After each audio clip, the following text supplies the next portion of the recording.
We are the brave, we are. Abortion के बाद कितने दिनों तक होती रहती है हैवी ब्लीडिंग?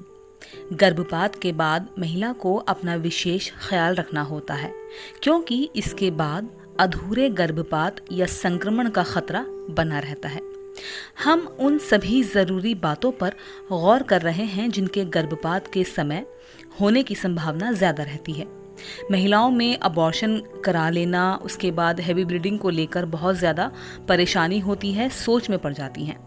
किसी महिला का गर्भपात होना शारीरिक और मानसिक दोनों स्तर पर बेहद मुश्किल होता है। वेलकम टू इंडियन टॉक, जहां हम बात करते हैं प्रेगनेंसी के बारे में। आज मैं आपको बताऊंगी कि अगर आपने अबॉर्शन कराया है या किसी वजह से आपका मिसकैरेज हो गया है, अबॉर्शन के बाद कितने दिनों तक होती रहती है ब्लीडिंग, इस सवाल का भी, और मिसकैरेज के बाद जो ब्लीडिंग होती है इस सवाल का भी जवाब आपको इस वीडियो में मिलेगा। किसी महिला का गर्भपात होना शारीरिक और मानसिक दोनों तरह बेहद मुश्किल होता है। गर्भपात के समय और बाद में शरीर को भयानक दर्द सहन करना पड़ता है।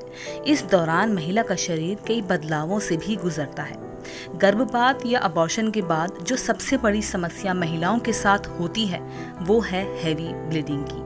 अबॉर्शन होने के बाद या मिसकैरेज होने के बाद भी महिलाओं की ब्लीडिंग नहीं रुकती है और कई दिनों तक रहती है। आइए जान लीजिए आप भी कि अबॉर्शन के बाद कितने दिनों तक महिलाओं की ब्लीडिंग रहती है और कैसे इसे आप बंद कर सकती हैं। जैसे कि नंबर 1, ब्लीडिंग कब तक होती है। पहले ये जानना बहुत ज़रूरी है आपके लिए। जैसे ही महिला का गर्भ गिर जाता है वैसे ही महिला को ब्लीडिंग शुरू हो जाती है। उसके बाद महिला को ब्लीडिंग पीरियड्स की अपेक्षा अधिक होती है और साथ ही पेट के निचले हिस्से में दर्द का भी अनुभव रहता है। ऐसे टाइम पर महिला को अपना ध्यान अच्छे से रखना चाहिए, क्योंकि ये ब्लीडिंग आपको 15 से 20 दिनों तक हो सकती है। एक बात और आप जान लीजिए, किसी किसी को ये ब्लीडिंग रुक रुक कर होती है और किसी किसी को लगातार होती है। और जो महिलाएं गर्भपात के लिए मेडिकल का इस्तेमाल करती हैं तो उन्हें सामान्य गर्भपात से अधिक ब्लीडिंग हो सकती है।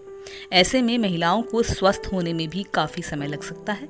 लेकिन अगर आपको अधिक ब्लीडिंग हो रही है तो आप आराम न करके अपने डॉक्टर से इसके बारे में बात ज़रूर करें। नंबर 2, सर्जिकल गर्भपात की वजह से भी होती है ब्लीडिंग। सर्जिकल गर्भपात अक्सर क्रिटिकल सिचुएशन में किया जाता है। अक्सर ऐसा होता है कि सर्जिकल गर्भपात के दौरान गर्भाशय में भ्रूण के कुछ अंश या टुकड़े रह जाते हैं, जिसकी वजह से रक्तस्राव ज़्यादा होता है, दर्द ज़्यादा होता है, पेट में ऐंठन होती है और गर्भाशय ग्रीवा चोटिल होने की वजह से भी ये हो सकता है। Number 3, heavy bleeding. सभी महिलाओं के साथ ये समस्या नहीं होती। किसी को हल्की ब्लीडिंग होती है, किसी को बहुत ज़्यादा हैवी होती है, लेकिन कुछ मात्रा में खून का बहना सामान्य है। कई बार गर्भपात के केस में 3 से 4 हफ्तों बाद तक ब्लीडिंग होती रहती है। यदि आपको सैनिटरी पैड की ज़रूरत बार बार पड़ रही है तो इसे सामान्य ना समझें। इसके अलावा यदि आपको सिर दर्द, चक्कर आ रहे हैं तो ये स्थितियाँ किसी आंतरिक चोट का संकेत हो सकती हैं, जिसकी वजह से गर्भपात के दौरान की गई कई चूकों को जिम्मेदार माना जा सकता है। ऐसे में आपको डॉक्टर की सलाह ज़रूर लेनी चाहिए। नंबर 4, मासिक चक्र में बदलाव। यदि अबॉर्शन के बाद ब्लीडिंग खत्म हो गई है, उसके बाद ज़्यादातर महिलाएं अपने पीरियड्स को लेकर भी चिंतित हो जाती हैं। ऐसे में महिलाओं को इसे लेकर चिंतित नहीं होना चाहिए, क्योंकि आपके मासिक चक्र में बदलाव आ सकता है। नंबर 5, गर्भपात के बाद दर्द होना। गर्भपात होने के बाद दर्द होना भी सामान्य है। गर्भपात के बाद अक्सर ये समस्याएं होती हैं, जैसे गर्भपात के बाद अचानक से दर्द शुरू हो जाता है, गर्भपात से पहले गर्भाशय का आकार बढ़ जाता है और धीरे धीरे ये अपने सामान्य आकार में आ जाता है। कभी कभी इस दौरान माहवारी के दर्द से भी खतरनाक दर्द होता है। अक्सर महिलाओं को गर्भपात के तीसरे चौथे दिन थक्के बनने की शिकायत होती है।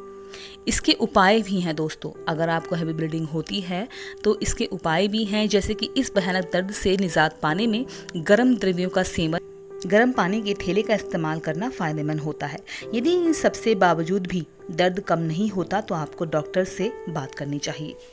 ये थे हैवी ब्लीडिंग अबॉर्शन के बाद या गर्भपात के बाद जो होती है, उसको जानने के उपाय कि क्यों हो रही है और इसके बारे में आपको डॉक्टर से बात करनी चाहिए। कुछ उपाय भी दिए हैं दर्द से निजात पाने के। गर्म पानी की बोतल से आप आपके पेट की सिकाई कर सकती हैं, अपने पेट को सेक सकती हैं, कमर को सेक सकती हैं, और अगर ज़्यादा प्रॉब्लम हो तो आपको डॉक्टर से बात करनी चाहिए। उम्मीद करूँगी कि ये वीडियो आपको पसंद आएगा। आप इसे लाइक ज़रूर करेंगे, आप मेरे चैनल को सब्सक्राइब भी ज़रूर करेंगे। आपका अच्छे से खुशी के साथ ख्याल रखिएगा। एक और अच्छी सी वीडियो के साथ बहुत जल्द आपसे मिलती हूँ। तब तक के लिए धन्यवाद।